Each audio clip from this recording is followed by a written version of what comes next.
व्यक्ति पधारे हैं और करते हैं, जोरदार ताली बजा के उनका अभिनंदन करते हैं। चूंकि कवि एक नई राह बनाता है। कपूर सिंह और कवि एक ऐसे हैं गौरवशाली बनाए रखे।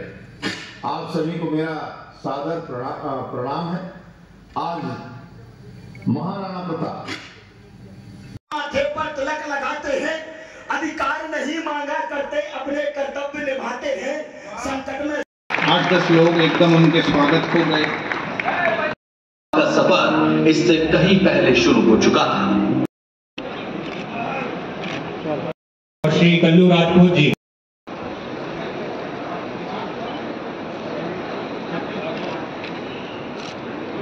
कृपा करें, चूंकि समय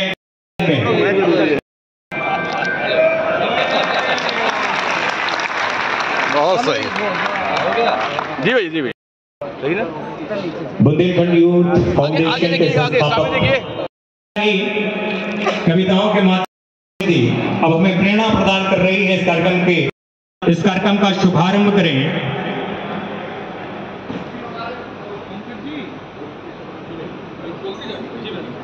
मैं सम्मानित मंच से निवेदन मंच में जो भी अतिथि हैं दीप प्रज्वलन की सादर आमंत्रित हैं बहुत करने के लिए अपनी वीरता के बखान से योगेंद्र शर्मा जी का ये पुष्पगुच्छ अंगवस्त्र स्मृति। आपसे निवेदन है कि मंच पर आकर जिनकी चर्चा इस मंच में पूरे समय महसूस होनी है, क्योंकि हॉल बुंदेलखंड यूथ फाउंडेशन के सिंह जी ने किया है।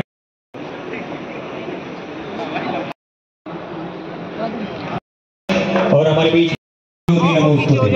और हल्का सा दीप की चमक, दीप का ये प्रकाश हम सभी के जीवन में बेटा थोड़ा पीछे ले ना, हल्का सा पीछे समाहित रहे। पंकज पंडित जी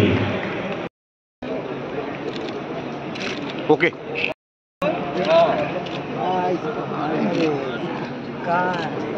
हो गया भैया, फोन थोड़ा सा हल्का तुम करते रहो बस सीधे।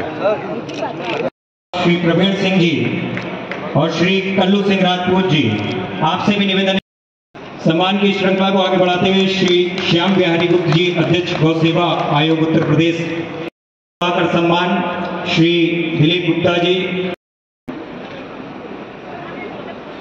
सामने देखिए, बस ठीक है, चिन्ह देकर सम्मानित करें।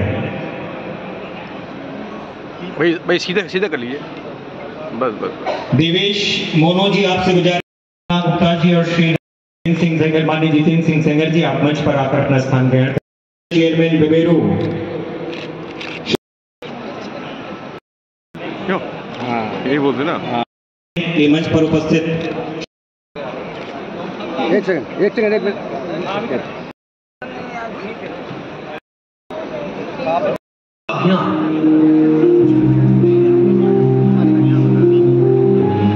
जब कोरोना काल में सब अपने घरों में बंद थे, बांदा और महोबा की गलियों में उतरे,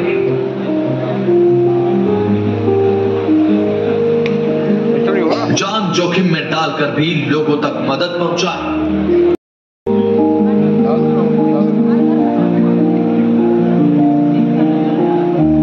योग दिवस पर बुंदेलखंड के हर जिले में स्वास्थ्य और आत्मशक्ति।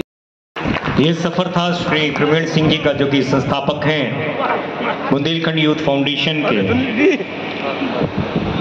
क्या हाल चाल? जब कोई किसी भी प्रोग्राम को ऑर्गेनाइज करते हैं तो हर प्रोग्राम के पीछे एक उद्देश्य होता है, एक विचार होता है, और विचारों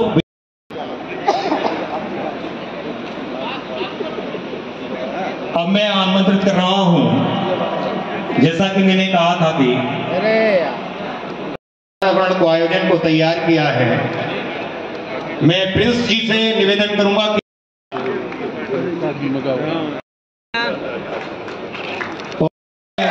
सांसद महोदय, हमारे माननीय अतिथि, सबने काफी दुर्वासा है।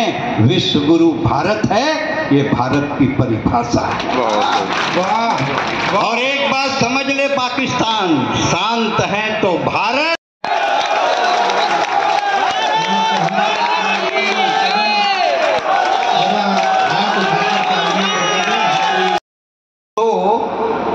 गंगा की दो काम करने वाली बाई बर्तन मांजते मांजते निपटा देती है। एक ने दूसरे से कहा ये पाकिस्तान की यहाँ पर इस कार्यक्रम के लिए उपस्थित हो सके उसके लिए आप लोगों का बहुत बहुत धन्यवाद। यह बुंदेलखंड वह पवित्र भूमि है जहाँ राजा रामचंद्र अपने अनुज लक्ष्मण जी और माता जानकी जी के साथ वनवास काल में रहे। यह बुंदेलखंड वह पवित्र भूमि है जहाँ महर्षि वामदेव की तपस्या, कवि कुल के शिरोमणि गोस्वामी तुलसीदास और बांदा के हृदय पुंज कवि पद्माकर जी, बाबू केदारनाथ जी की काव्य स्थली है। यह बुंदेलखंड वह पवित्र भूमि है जहां रानी दुर्गावती जी, जिन्होंने गोंडावना की रक्षा के लिए अपने प्राणों की आहुति दे दी, लेकिन कभी दुश्मनों के सामने सिर नहीं झुकाया। यह बुंदेलखंड वह पवित्र भूमि है जहां के वीर क्षत्रिय आला उदल की वीरता के किस्से आज भी आलमदायन के रूप में देश विदेश में प्रख्यात हैं। यह बुंदेलखंड वह पवित्र भूमि है जहां महाराजा छत्रसाल ने अपनी अदम्य वीरता और रणनीति से दुश्मनों को परास्त कर बुंदेलखंड की स्वतंत्रता और सम्मान की रक्षा की। और बुंदेलखंड यूथ फाउंडेशन इस तरह के कार्यक्रमों से आने वाले समय में भी अनेक कार्यक्रमों से इन महापुरुषों के आदर्शों को चरितार्थ करते हुए युवाओं के बीच में इनकी संदेश को ले जाना चाहती है और युवाओं के अंदर नेतृत्व की क्षमता हो या फिर शायद कौशल विकास हो, इसको आगे बढ़ाने में बुंदेलखंड यूथ फाउंडेशन काम करती है। मैं हमारे मंच में आदरणीय पुष्पेंद्र सिंह चंदेल जी, पूर्व सांसद हमीरपुर तिलवारी का हार्दिक अभिनंदन एवं स्वागत करता हूं। ले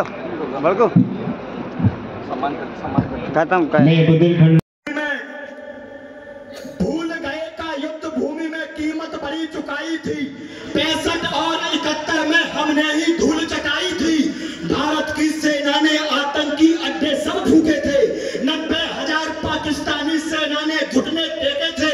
इतिहास गवाही देता है, ना हारे थे ना हारेंगे। धर्म पूछ कर मारा है, हम धर्म बता कर मारे। धर्म पूछ कर मारा है, हम धर्म बता कर मारेंगे। और हमारी जिम्मेदारी क्यों अधिक बढ़ जाती है? यह अखंड भारत, अफगानिस्तान, पाकिस्तान, नेपाल, म्यांमार, भूटान, तिब्बत के सब भारत के अभिन्न भाग हुआ करते थे, लेकिन आज वही भारत 32,87,263 वर्ग किलोमीटर में सिमट कर रह गया है। आने वाले समय में हम और आप अगर नहीं चेते तो कश्मीर, बंगाल, केरल, असम की स्थिति भी ठीक नहीं है। अनुराग जी भाई साहब, आपकी उपस्थिति में एक बात और मैं कहना चाहता हूँ। आज सनातनी जो लोग कहते हैं हथियारों और तलवारों के बलबूते पर शासन कर रहे हैं, मैं आग्रह कर रहा हूँ, सनातन का प्रमाण क्या होता है? बहुत अच्छा, हम धर्म सनातन के। लेकिन ये उत्तर प्रदेश है, यहाँ भाजपा का चुनाव चिन्ह बाबा का बुलडोजर ही होता है। जिन संतों के तन पर भगवा है, माथे पर चंदन है। जिन संतों के तन पर भगवा है, माथे पर चंदन है। जिनके त्याग तपोबल से उन्नति धर्म सनातन है। जिन संतों के आने से हर्षित पावन हो जाती है, कोई नीरस कुटिया जैसे मन भावन हो जाती है। जिन संतों की भक्ति से निर्बल को शक्ति मिलती है, जिन संतों के चरणों को छूने से मुक्ति मिलती है, उन संतों की पावन रज, उन चरणों की पावन रज माथे से आज लगाता हूँ और आप सभी संतों के चरणों में यह शीश झुकाता हूँ। शत्रु की सेना समूची रोकने को जंजीर में जकड़ी रही जिनकी जवानी, आंख से बाहर कभी आया न पानी। होली दिवाली ना कोई त्योहार देखा, पीछे मुड़कर ना कभी परिवार देखा। मौत को जो चीर कर आगे बढ़े थे, सामने यमदूत के डटकर खड़े थे। आंख में सपने नहीं शोले धड़कते, दुश्मनों पर सिंह की भांति झपटते। सूर्य को भी जो चुनौती दे गए थे, लाख से लड़ने अकेले ही गए थे। वीरता के बीज लाखों बो गए हैं, भारती की गोद में जो सो गए हैं। पूजता जिनको समूचा ये वतन है, उन शहीदों को मेरा शत शत नमन है। लेखनी मयूर पंख छाट अंधकार दे, लक्ष्मीबाई जैसा स्वाभिमान नारियों में भर, हो सके मनुष्य के चरित्र को संवार दे। सप्त स्वर दात्री है विधात्री, पूर्ण ज्ञान लोक शोक में रहे नाज कविता संवार दे, रहे नाज कविता संवार दे। कविता के शब्द शब्द में बढ़ा दे देश प्रेम, रस व्यंजना प्रवाह शिल्प में बढ़ा दे माँ, उर में जगा दे प्यार, या कि कर दे संहार, किसी तौर धरती पे राम राज्य ला दे माँ। हंस छोड़ थोड़ी देर दुर्गा का रूप धार, शक्ति प्रहार का भी रूप दर्शा दे माँ। राष्ट्र को जो मानते हैं, राष्ट्र को जो मानते हैं सिर्फ एक धर्मशाला, राष्ट्र को जो मानते हैं सिर्फ एक धर्मशाला, ऐसे पापियों के शीश धड़ से उड़ा दे।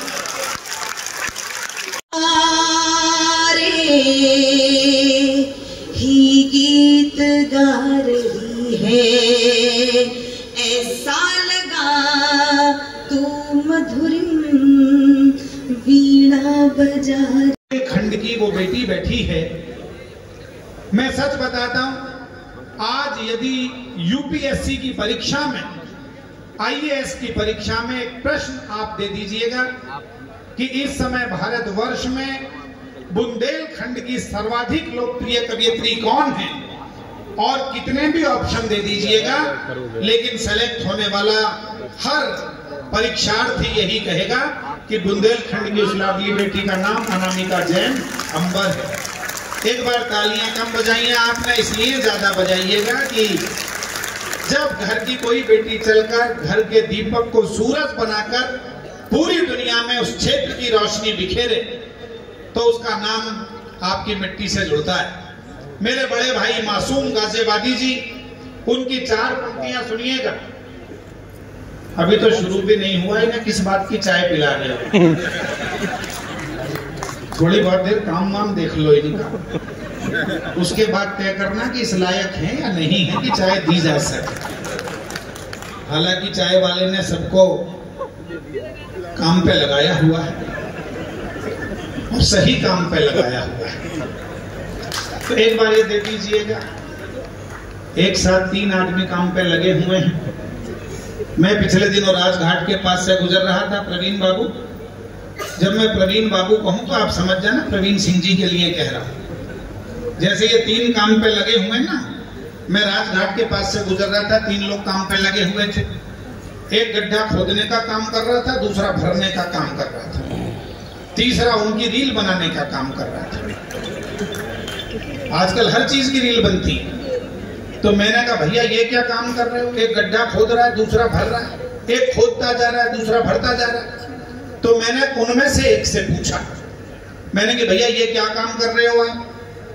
एक खोद रहा है, दूसरा भर रहा है। तो उसने कहा भाई साहब दरअसल बात ये है, काम पर 3 लोग लगाए गए थे। एक को गड्ढा खोदना था, दूसरे को भरना था, तीसरे को पौधा लगाना था। वो तीसरा आया नहीं है, हम दोनों मिलकर अपना काम कर रहे हैं। तो देश में ये बहुत जरूरी है कि उसकी भी खोज कर ली जाए जिसको पौधा लगाना। ये बात मैंने इसलिए छेपक के रूप में जोड़ी क्योंकि बीच में चाय आ गई। मैं परिचय करा रहा था अनामिका का और ये कह रहा था कि बुंदेलखंड की इस मिट्टी पर अपनी बेटी का स्वागत इसलिए कीजिए क्योंकि मासूम गाजियाबादी जी की 4 पंक्तियां मुझे याद आती हैं। उन्होंने लिखा कि तुम्हारी शख्सियत से ये सबक लेंगी नई नस्लें, वही मंजिल पे पहुंचा है जो अपने पांव चलता है। बुंदेलखंड में अगली पंक्तियों पर तालियां उठें। प्रवीण जी, तुम्हारी शख्सियत से ये सबक लेंगी नई नस्लें, वही मंजिल पे पहुंचा है जो अपने पांव चलता है। मिटा देता है कोई नाम तक भी खानदानों का, किसी के नाम से मशहूर होकर गांव चलता है। तो तालियां आपकी पहुंची हैं वहां तक क्योंकि इन्होंने बुंदेलखंड की मिट्टी को आवाज दी है। इधर जो व्यक्ति बैठे हुए हैं ये आज महाराणा प्रताप जयंती के सच्चे कवि हैं। अंगार होगा, जहां अंगार होगा वहां तलवार होगी और जहां तलवार होगी वहां भारत माँ की जय जयकार होगी। तो इस सूत्र का संपादन करने के लिए उस रस की भी आवश्यकता है। एक बार तालियां बजा दीजिएगा मंजूषा जी के लिए, उनके कि आप लोगों के भीतर जो संयम है वो इस समय पाकिस्तान की जनता से भी ज्यादा नजर आ रहा है।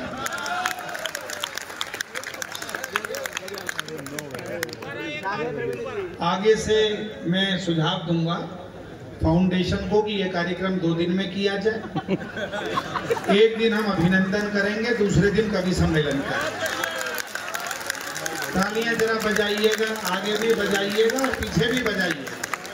ये ऊपर जो अटरिया पर लोटन कबूतर बैठे हुए हैं उनकी जिम्मेदारी ज्यादा, क्योंकि वो ईश्वर के ज्यादा नजदीक बैठे हुए हैं। जिन लोगों को यहाँ जगह मिल जाए वो यहाँ स्थान ले लें, ऊपर जगह बालकनी में मिल जाए वहां पहुंच जाए, और वहां भी जगह ना बचे तो मंच पर आकर बैठ सकते हैं। स्थान यहाँ भी खाली है।